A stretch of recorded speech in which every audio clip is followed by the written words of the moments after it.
Hello, welcome to the first year BTech course of Guru Nanak Institute of Technology. I'm Dr. Indrajit Bose and I shall be your course instructor for this session. This paper is entitled English with a paper code of AGU101. In the course of this paper, we are taking a look at the various forms, modes, and genres of communication, especially in the context of a globalized world. In this module, which is entitled Professional Writing, or Module 4 in your BTech paper, we have been taking a look so far at the various forms, contexts, and types of business writing.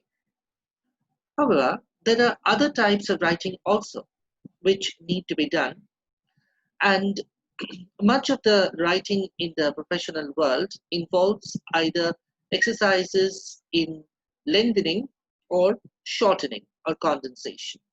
So, to look at two examples of this type of writing, today we are focusing in a lecture on Precis and essay writing. So the subject of today's lecture, or lecture 20 in the series, is Precis and essay writing.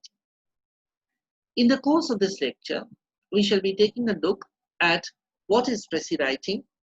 We shall look at the features of Precis and the ways of shortening to write a Precis. There shall also be sample examples to guide you.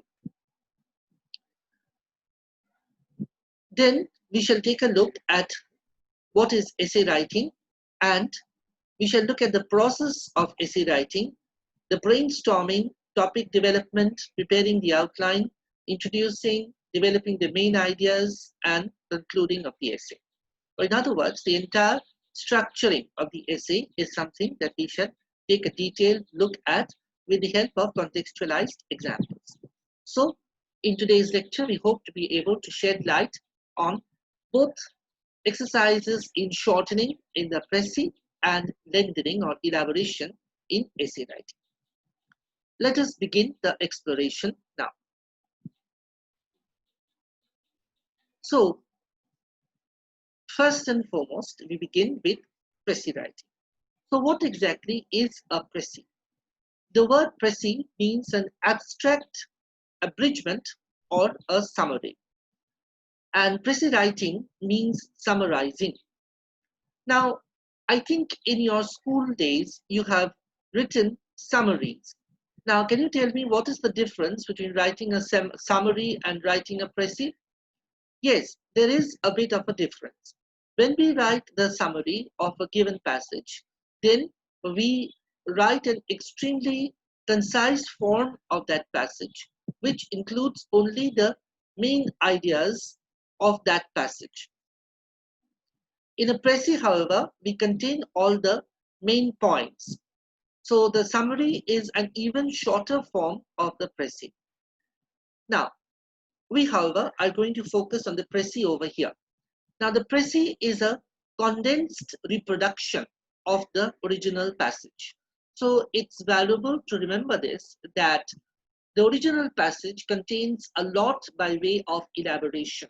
So there are a lot of ideas contained in the passage. There are examples. There are different kinds of illustrations, maybe figures of speech, quotations, statistics, and so on.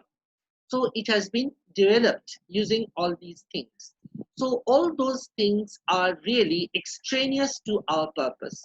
So when we are writing the Precis, we shall excise them, or we shall edit them, or cut them short, so to speak. So we have to use the editing scissors when we are writing the Precis. We are going to focus on which ones are the main points. So the identification of the main points is the first thing that we shall start the Precis writing process with. So we shall focus on the main points and leave out all the other extraneous details like figures of speech, quotes, unnecessary facts, details, and so on. But how do we decide what is necessary and what is not necessary? Let us probe further and find out. Let us look at the features of the Precis first before we try writing a sample Precis of our own. Now, the Precis in general gives us the main points. Yes, this is something that we have already said. So it gives us the main points of the passage and also a general impression of the passage. So if the original passage creates a certain feeling or impression, the précis of that passage should also evoke a similar feeling or impression. A similar idea should be evoked by the précis. It gives the substance of the original. This is presented in clear language. Editing does not mean that there is anything haphazard or so short that it is not understood or it is ambiguous. It has to be clear and precise, and it should stand by itself. This is the important thing to remember as far as the précis is concerned. Whatever you write, it has to have an independent standing and existence of its own. It should read like a continuous piece of prose, not like something that I have shortened from somewhere. So you should not get the impression of editing. So it should stand as something independent by itself. Obviously, we have to cut away all the irrelevant details. It's like an example that I can give you when we do something in gardening. That is called pruning. So you have seen, I think, often that when we garden, we chop away all the dead branches from the trees, or we chop away the weeds or any other trailing creepers, right, from the trees because they choke the growth of the branches. So we cut away all the dead wood from the trees and expose only the living branches so that they can get the sunlight and air. So this is something like that. We are cutting away, of course it is not dead wood, but it is just elaboration which does not have a place over here in the précis. So we are cutting them away. And whatever we leave behind, it should not look like a residue, but it should be complete in every way, containing all the points of the original. If there are 7 points covered in the original passage, there should equally be 7 points in the précis of that passage. So these are some of the features of the précis. Now, let us take a look at how the précis is to be written. First, one needs to jot down the main points of the original. Then, using this, one can make a small framework for writing a simple summary of the passage. So first, note down which are the main points. In fact, what you can do, and even better it would be, is to take a pen or pencil in hand and mark out the main points in the original passage. Once you have marked them out, just jot them down on paper in writing and make a framework. And within that framework, you make a simple summary of that passage using that framework. Then rewrite, obviously, present the points in the same order. Remember that do not mix up the order of the points in the précis.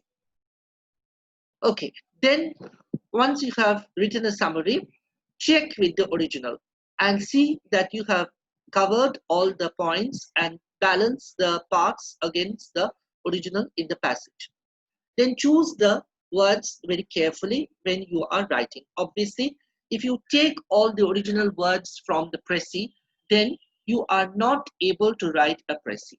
Why is that? Can you tell me the answer? Well, the answer is very simple, so to speak, because the original passage has been written with a certain length in mind, and it has used words accordingly. However, I am writing something which a much shorter purpose in mind, and the length that I have is much shorter than that. So if I use those same words, then I will unnecessarily lengthen the passage of whatever I am writing. So I have to use different words. So maybe I have to use other words to replace the words that are there. I'm cutting away, as I have said. So if I cut away, I have to replace also. So both these things are involved in writing the précis. One is elimination, the other is substitution. So I'm cutting away the extraneous bits from the passage. I am also grafting in or supplanting other things which are replacing whatever I have cut out. So there is something creative as well over here. Now, how do we cut away and how do we choose the words in the Precis? A bit of insight on that process. Let us see. Avoid all unnecessary adjectives and adverbs. So if you find that there are unnecessary adverbs or descriptive words which are used, cut them out. We don't require them. Use the nouns and verbs carefully. So the nouns and verbs will carry the weight of your meaning. So use them in a very careful way. Avoid the use of direct speech, figurative language, unnecessary or ambiguous words. So if you find words which are unnecessary or ambiguous, replace them with words which mean something simple and direct. Also, if you have something in direct speech in the original passage, change that or replace that. We don't give quotes or direct speech in the Precis. Replace that with indirect speech or give the meaning or substance of that. If there is figurative language or if there are figures of speech like metaphors or similes which are used, like the camel is the ship of the desert. So things like that, you drop them. We do not use figurative language or any figures of speech in the Precis. So only the substance of it or only the meaning of it is to be given. Use indirect speech and preferably the past tense and make it a connected whole. So these are some bits of advice on how to write the Precis or how to edit rather. Now, let us look at the writing process with a sample example. Now, here is a passage. I'm reading out the passage carefully and then we shall see or demonstrate how a Precis of this passage is to be written.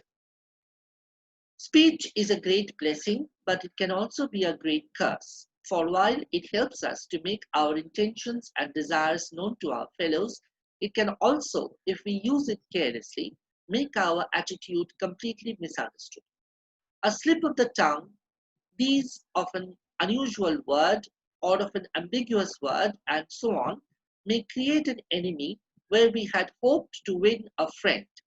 Again, different classes of people use different vocabularies, and the ordinary speech of an educated man may strike an uneducated listener as showing pride. Unwittingly, we may use a word which bears a different meaning to our listeners from what it does to men of our own class. The speech is not a gift to use lightly without, though, but one which demands careful handling.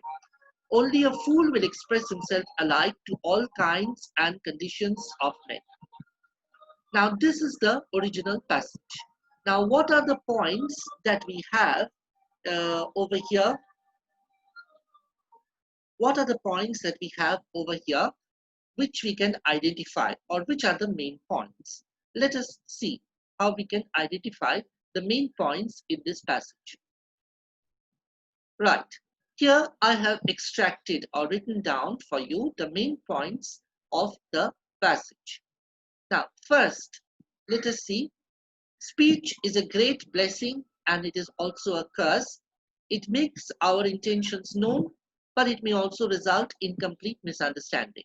Or in other words, this passage is talking about the ambivalent nature of speech, that it can result in clarifying meaning, it can also result in hiding or obfuscating meaning.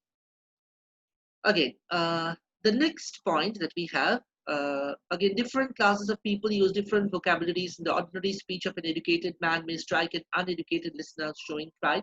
This is the second point in the passage. So we have over here, different classes use different words. The simple language of educated man may offend the uneducated, and words can have a different meaning to that which is intended. There is a third point in the passage. The speech is not a gift to use lightly without, though, but one which demands careful handling. Okay, so speech is a gift which needs careful handling. A fool alone expresses himself alike everywhere. So there are 3 points then in this passage, or 3 main points or ideas. One is that speech is a great blessing as well as a curse. So it's not an unmixed blessing, rather. And that different classes use different words, and that speech is a gift which needs careful handling.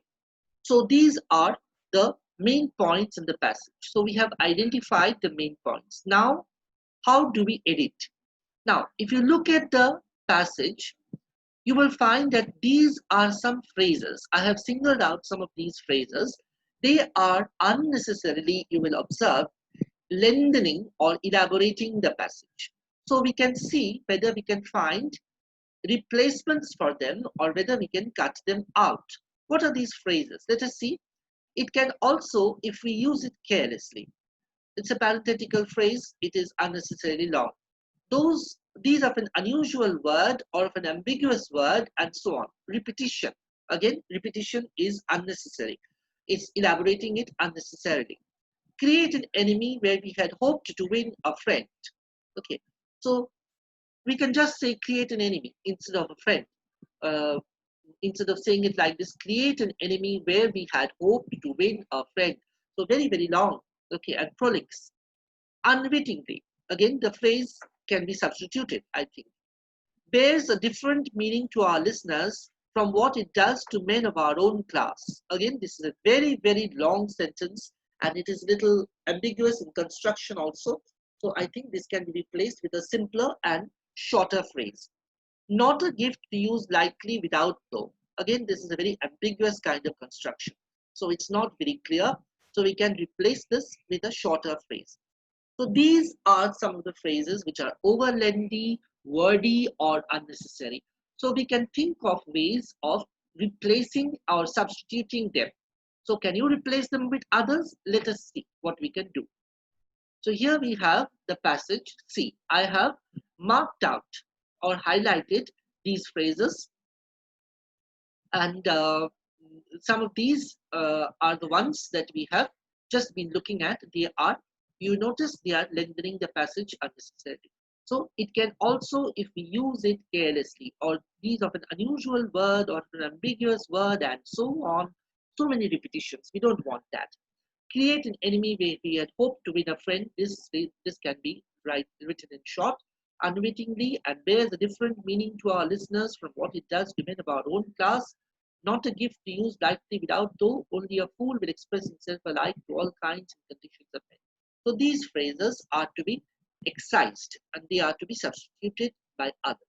Now, how do we do that? And look at the word count of the passage. Again, this is something to keep in mind. So there is a specific word limit which we have to follow when we are writing the Precis. What is that word limit? Now, the word count of the original passage is 150 words. Now, the Precis that you write should be around 1/3 of the original. So that comes to around 50 words. So that's quite a challenge, isn't it? Producing something of 50 words where we have 3 times that number, or 150 words. So let us see how we can cut it short. Does the cutting out of these elaborate and wordy phrases help us? Are we substituting them with something? If so, how and what? Let us see. Yes. Now I have prepared a condensed summary of the passage in this way. Speech, while a blessing, can also be a curse, as it can be misunderstood if used carelessly.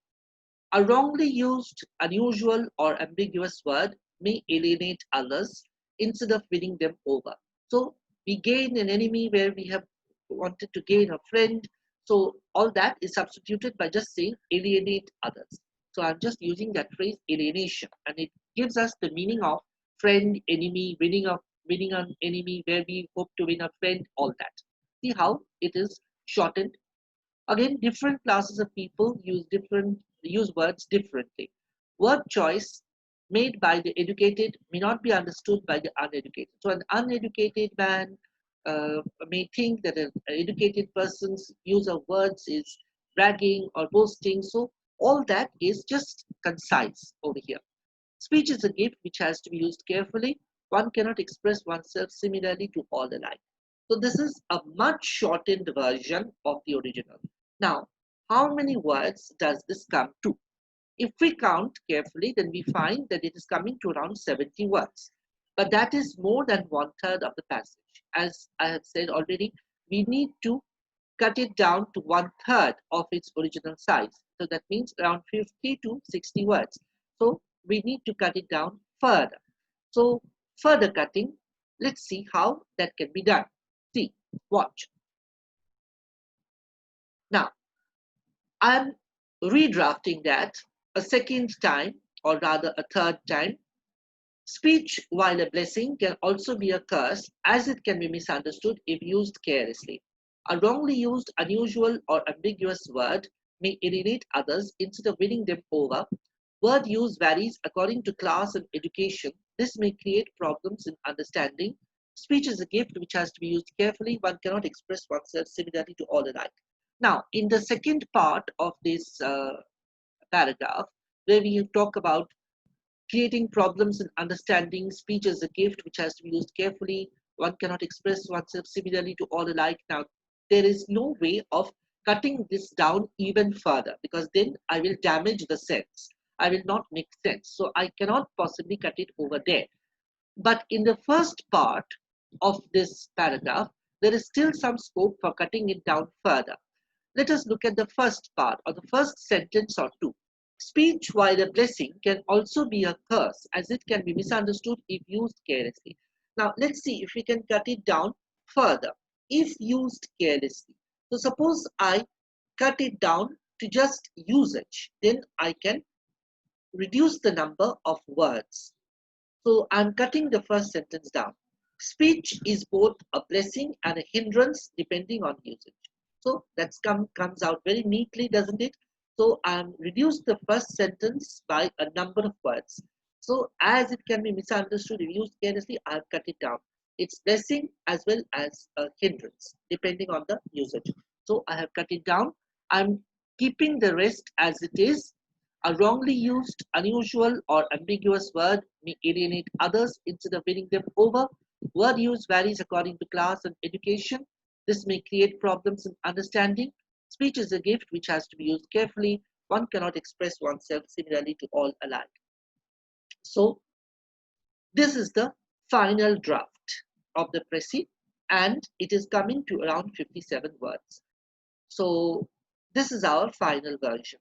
So we have written the Precis, and I hope I have been able to demonstrate to you the ways in which we cut down extraneous matter or chop down material which is not very relevant to the original passage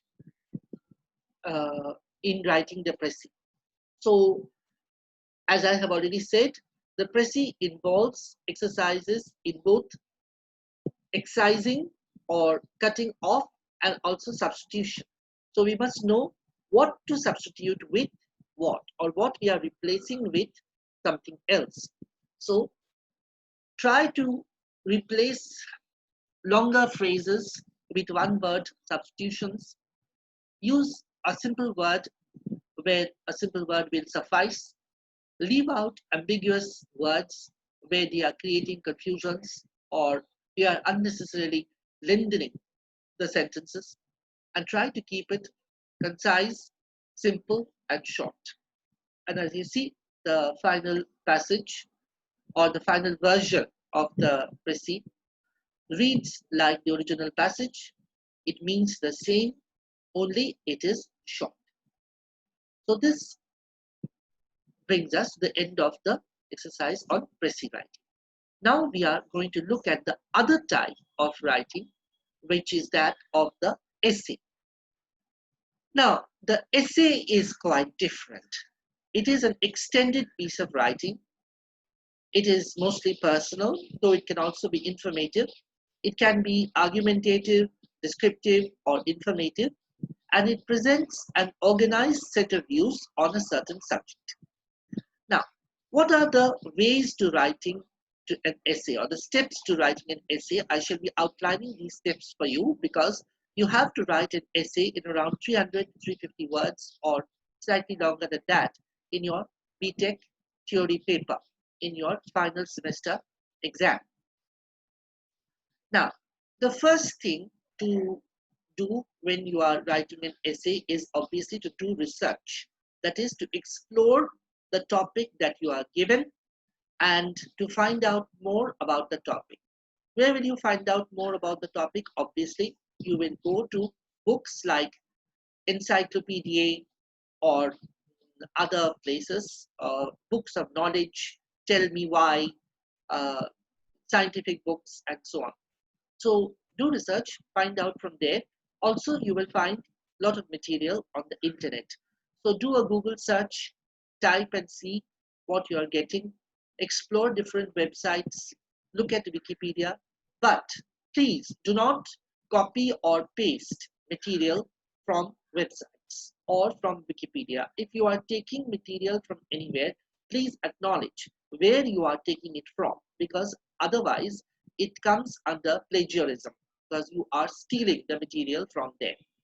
So you can look up various websites, you will get a lot of ideas from the internet, but you will have to develop these ideas on your own. Now read extensively both from books that I have already mentioned and the internet, and make notes. So jot down points, jot down interesting quotations that you get, jot down interesting facts, illustrations, and make notes as far as possible on the topic. Then organize your material properly. Write an outline of the essay. Once the material is organized, you might put it all together and fill in an outline, or sketch an outline first and then start filling in the outline. After that, obviously you elaborate, read and revise and rewrite once again. So a lot of rewriting is also involved in the essay. For any kind of writing exercise, whether it be the Precis or the essay, you have to keep it in mind that perfection implies a lot of cutting, polishing, and editing. So do not expect that you will be able to write the finished product in one go. You will have to revise and rewrite a number of times. Writing does not come so easy. It has to be done a number of times. It involves much rewriting and a lot of effort is required. So be prepared to sketch in the ideas, elaborate and then revise, and be prepared to even change some of the ideas if required or necessary. So a lot of revision work will be involved in writing the essay. Now, what is the process of writing the essay? Now, first, you have to read carefully the information that you gather, underline the keywords that you have got, access resources from the net, get the information. Okay, you can pose a number of questions to yourself from the topic. What is this topic getting at? What are these things? Okay, why are these effects talked about? So you have to talk about those things. Okay. So open up a range of questions for yourself to answer. And by answering these questions, you will go a considerable way to writing the essay, or these are helps rather to writing the essay. So access the resources which are available. You tap resources from people, from videos, or from internet sources. Get them, make notes, record the material. Then build up a mind map of ideas or a clustering of the ideas. This is the framework that I have already talked about. So you can use different kinds of mind maps. You can use a different kind of a structure, you can say. Say you begin a thesis, an antithesis, and a conclusion, or you build up a syllogistic framework. Okay, so there can be different kinds of mind maps that you use, and you put the plan over there and make an outline plan using that mind map and the materials that you have gathered. Then expand that mind map, use that mind map to expand it, draft it, and edit it. Have you seen Have you seen whether you have answered the questions that you had posed to yourself at the beginning? So, are you following the structure that you had planned out? Are you using linkers, joining sentences, joining parts together? So does the whole thing make a connected whole? Check that and revise it and rewrite it. So it's only then that your essay is possibly satisfactorily written. So this is the entire process of writing the essay. Now, the first stage in the writing of the essay is brainstorming for ideas, or topic brainstorming in short. Now, I'm using an example topic to make it clearer to you. Let's say that you have to write an essay on the topic technology has made our lives easier. Now, there are certain questions to pose on this topic, or which we can pose. What are they? Let's see. So first I can ask, what is technology? So what kind of technology am I talking about? What is the relation between technology and human beings? So is there any relation between them? Technology has made our lives easier. So who is we over here? What about us? Is it you and me? Or is it somebody else? Or is it everybody? And why easier? Easier in what sense? So easier in comparison to what? Was it more difficult before? Is it easier now? So why? And how has it made it easier? So these are some basic questions we can ask ourselves. So if we try to answer these questions, I think we will be going a long way towards getting the points for developing the essay structure. Okay, now there are some ideas which we can brainstorm about, and I've jotted down those ideas over here. Some of them are also a bit of answers to these questions. Now, technology over here means the technology that assists in modern life. So, made our lives easier, meaning our daily lives or our everyday lives. So, often these are household appliances like vacuum cleaner, microwave oven, toaster, washing machine, hand blender, electric kettle. So, this kind of technology is what we are talking about that has simplified our daily living. Okay, again, what is the relationship between technology and human beings, or technology versus human beings? Is there something like that? So I've drawn a comparison chart or a table, as you can see over here. Now, man needs a lot of time to do daily tasks, whereas if we use technology or we use appliances, they take less time. Human beings need more effort, okay, more energy is required to do the work, whereas technology needs much less effort. And man has limited, scope for operations, whereas technology has extensive field of operations. So here there is clearly an edge that technology can be seen to have over human beings as far as the solving of daily tasks is concerned. So they take much less time and less effort if we are using technology. Now, how has it made it easier and easier in comparison to what? Okay, so some brainstorming as far as this aspect is concerned. So easier in comparison to the past, and also enabling us to adjust to fast-paced lifestyles, because our lifestyles are much more fast-paced than they were in our parents' or grandparents' generation. Also enabling us to do multitasking. We do different things at the same time because we have to deliver things fast.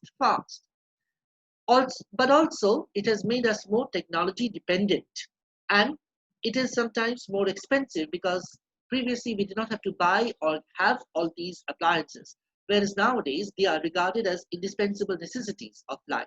So the cost that is involved over here is much more, and obviously there is a maintenance cost also, replacement cost also, if the things are damaged or they get destroyed in some way. Obviously there is a lifespan, so you have to replace them at some point in time. So there is a recurrent cost that is involved. Previously this was not there. So our lives were simpler before, but tasks took much longer to perform.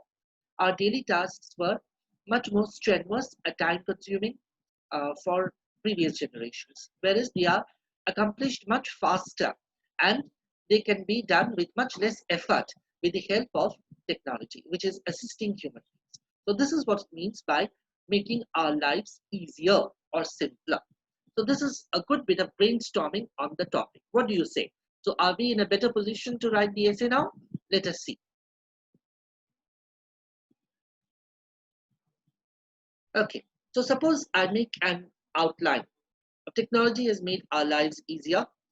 Our lives are changing, so we jot down the points we have got. We have a faster paced life.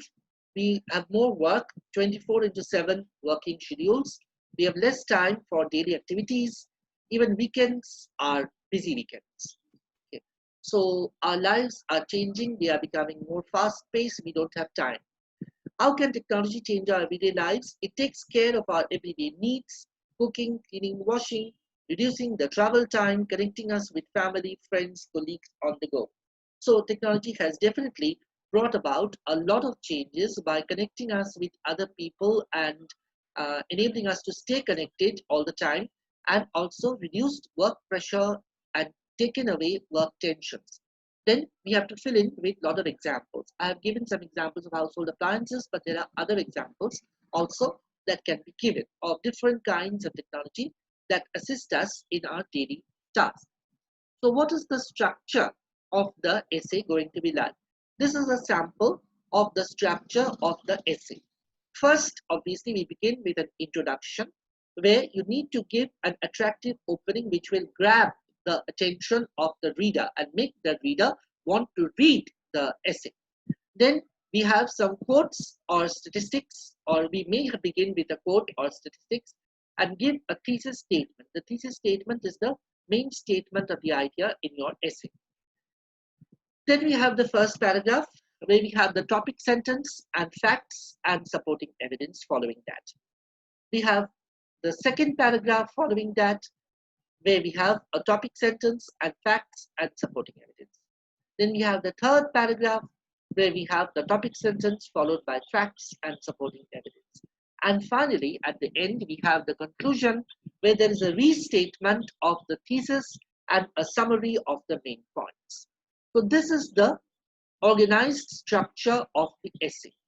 So try to always keep the structure of the essay intact and follow a clearly organized structure, because that will give your arguments more systematization and make your essay more systematic, focused, and to the point. So introduction, then paragraphs 1, 2, 3, or these are the paragraphs developing the ideas or the main points, and then the conclusion at the end. This is the structure of our essay. Now, how do we introduce ourselves in the essay? I can begin with an interesting quote in the essay. This is one way of beginning. For example, in the essay, The Pleasures of Reading, I can begin by saying, reading make it a full man, said Bacon in Op Studies. So that's a lovely and suggestive quote to begin the essay, The Pleasures of Reading. Or I can begin the essay, Science and Superstition, by saying, the only good is knowledge and the only evil is ignorance, said Socrates. Again, a very, very significant and suggestive quote. So I can begin the essay by using a quote like this. And an apt quote carries a lot of weight, let me tell you, at the beginning of the essay. So you have to make a purposeful and impactful beginning to the essay. So what better but to use a quotation, and please query and mine the internet to your purpose to get these quotations. You will get a lot of them from the internet. So please use them and get them to begin the essay with impact if you are using the quotation. I can also begin in a different way by giving some startling facts about the subject. For example, I can begin an essay on the rural-urban divide in India like this. Do you know that even 70 years after independence, still around 40% of India's population lives below the poverty line? So that's a startling fact or statistic. And with that, I can also begin the essay which will have impact. I can also do or take up another strategy, that of a contrast between the present and the past, like this. The essay is on globalization and its effects. 10 years ago, we had half the number of shopping malls and multiplexes, and earlier than that, even fewer. But we still enjoyed an evening out with friends. But now we have no time. Okay, so this is talking about the present, where we are chock a block with different kinds of shopping complexes, multiplexes, and so on. And in the past, where life was much simpler and we did not have all these things, but we still enjoyed going out with friends. So our lives, have they changed? Have they changed for the better? In what way have they changed? So this is talking about the contrast between the present and the past in the essay, globalization and its effects. So we can begin in this way, or we can also begin with a direct thesis statement or a rhetorical question, asking a question to which we are implying the answer in the question itself, or we can add some lines about the subject to establish the context.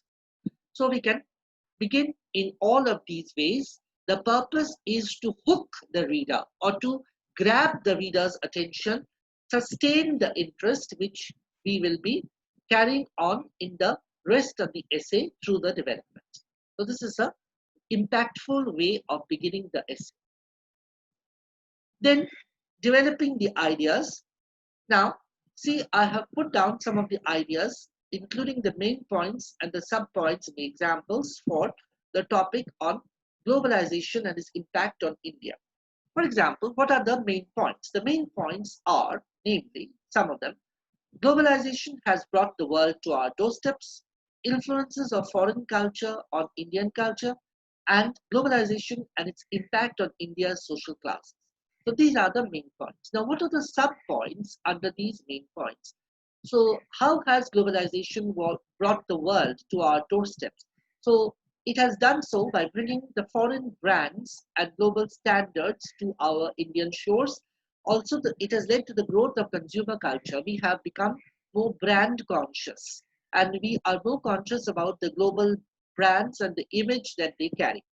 So we would not be uh, caught using local brands. We want to use global brands. So we would go any length to get the global brands.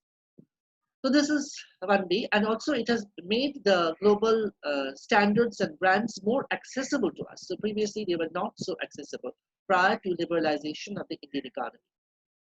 Also, the influence of foreign culture. What sort of influence culturally has globalization had? So we can say in some cases they have led to the supplanting of Indian culture, like the influx of foreign clothes. We are interested in fashion, and clothes like Gucci and others mean a lot, or games, accessories, and so on. And on the other hand, there is some kind of a fusion or a blend with Indian culture, like Desi brands, for example, and fusion music. So in some cases, there is a hybrid culture which is growing up, and other cases, there is a supplanting of Indian culture. So these are sub-points and examples to develop the main point over here, which is that of influence of foreign culture. Also, globalization and its impact on India's social classes. The upper classes and middle classes have benefited from globalization. They've got more choices, there are different job opportunities there, but the rural poor are largely not benefited, because in some cases they have even lost their livelihoods due to the influence of the foreign brands. So examples are given to illustrate the main points and the sub-points, and the main points are developed in sequential order, one by one, and you will notice that with each main point there is elaboration, substantial elaboration, and sufficient examples are given to illustrate. So we have to do this, and in this way we have to develop the ideas in the body of the essay. Then obviously comes the conclusion of the essay, where we reiterate the statement and summarize the main points. So I'm reading out from the conclusion on the essay on globalization and its impact on India. So we can conclude that globalization has not been an unmixed blessing for India. This is the thesis statement. So I'm reiterating the thesis statement at the end of the essay. While in some respects India may have advanced on the path of self-development and progress, in other respects there has been a lack of progress. Now, the summary of the main points. We have seen how globalization has increased our choices and raised consumer awareness by bringing global brands to our Indian shores. Also, it has, in some cases, supplanted Indian cultural influences or led to the growth of a new hybrid culture. It has also impacted the upper classes favorably, but not benefited the poorer classes of society, especially those living in the rural areas. So basically what I've done over here is to summarize the main points that I have already developed in the body of the essay. So I'm giving a short summary of the main points at the end of the essay. And then there is a concluding observation to finally round off the essay. Hence, we can justly say that going global has impacted India in diverse ways and has resulted in change but not always development. So this is the way that I end the essay. So remember, you have to have an impactful beginning, and I've shown you ways in which you can have the impactful beginning, and you also have to have a good and satisfactory rounding off of the essay at the conclusion of the essay. So this is how the essay is written. Now, a brief comparison to finish off our study of the essay and the précis. The essay is an exercise in elaboration, whereas the précis is one of condensation. Ideas need to be developed in the essay, but ideas need to be singled out and they need to be expressed in a concise form in the précis. The essay needs examples, quotes, illustrations, whereas the précis leaves them out. There is a scope for some free writing in the essay, where there is limited scope for writing in the précis. So these are some points of comparison between the essay and the précis. So in the course of this lecture, I have illustrated to you, I hope, the ways of writing the précis as well as the essay, and both are extremely important and valuable exercises as far as your writing is concerned, because you need to elaborate and also to know how to condense yourself in writing. So this brings us to the end of this lecture. Thank you.